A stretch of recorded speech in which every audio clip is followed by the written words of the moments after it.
Fabio Santos est passé en quelques semaines de l'ombre à la lumière, du banc au terrain, de l'énervement au sourire. Arrivé incognito en janvier dernier, il avait joué 420 minutes en étant titulaire 4 fois. Il avait alterné petites promesses et grosses déceptions. Et lui, forcément, avait été dépité du peu de confiance accordée par Gérard Houllier. Ce dernier ne l'ayant même pas aligné en Champions League en l'absence de Toulalan suspendu. Pour finir cette sombre période, le milieu de terrain brésilien se blessera au genou à Monaco. Les vacances véhiculeront forcément des interrogations sur la valeur, le futur de Fabio. Tout juste remis de son entorse au genou, l'ancien joueur de Cruzeiro reprend la saison en boitant encore un peu dans ses courses, mais surtout dans ses pensées. Mon avenir est-il à l'OL? Vais-je avoir ma chance? Les propos entendus à son sujet ne sont pas franchement rassurants. On s'interroge sur son niveau, lui devient irritable en constatant qu'il n'a pas joué la moindre minute lors des 4 premiers matchs officiels de la saison 2007-2008. À l'occasion du derby, il se voit offrir 5 petites minutes en remplaçant Juninho à la fin. Une véritable misère. 3 jours plus tard, le 29 août dernier, il est enfin titularisé du côté de Sochaux, 61 minutes à s'accrocher pour ne pas perdre pied et souffle. Il n'a pas l'air d'avoir convaincu cependant le staff. Il retrouve sa place sur le banc, sans entrer en jeu pour les 4 rencontres suivantes. Fabio est-il définitivement perdu pour la cause olympienne? La venue de Lens le ramène sur le pré. Il plante son premier but, enlève le maillot de bonheur et sort sous les applaudissements de Gerland. Les regards changent à son égard, mais il ne joue toujours pas en Champions League quand les Rangers débarquent entre Ron et Son. De colère, il envoie bouler une bouteille d'eau. Il n'est pas loin de la crise de nerfs.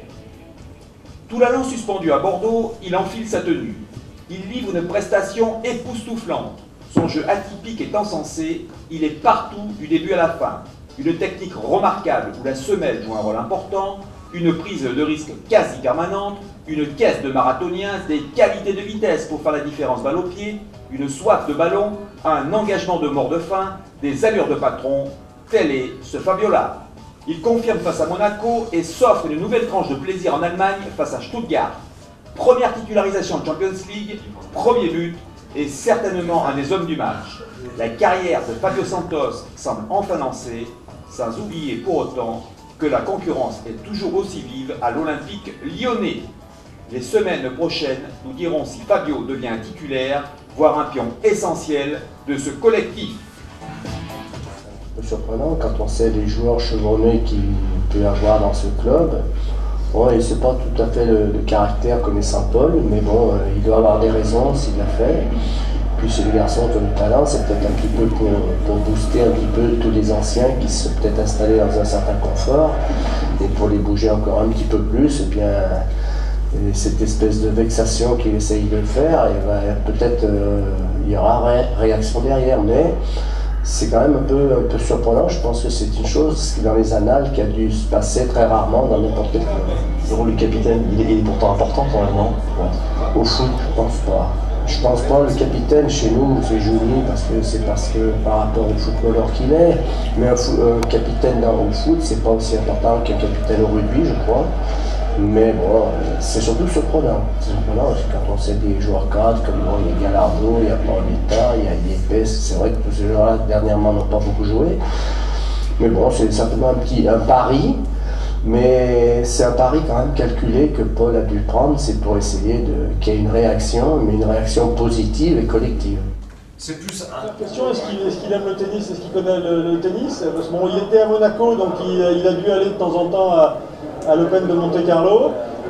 Et puis aujourd'hui, comment lui perçoit l'Olympique? Parce que bon, il est dans le club maintenant, mais comment lui perçoit l'Olympique Lyonnais avec tout ce qu'il a autour, avec les perspectives de développement, et comment il le situe par rapport aux autres grands clubs européens?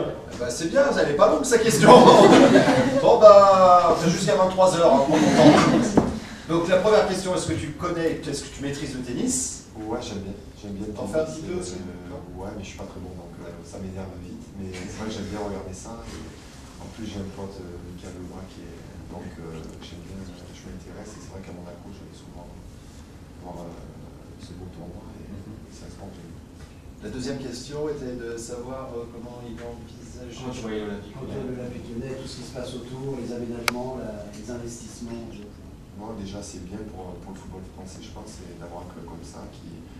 Je pense qu'on est quand même en avance par rapport aux autres clubs français.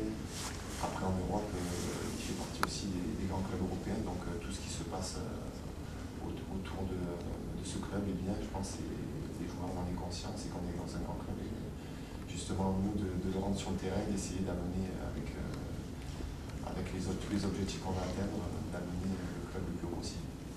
Et la troisième question, c'était quoi? En plus, c'était par rapport après aux clubs européens. D'accord. Donc il a répondu en une fois sur 2 questions. Voilà. On va le réinviter, le petit.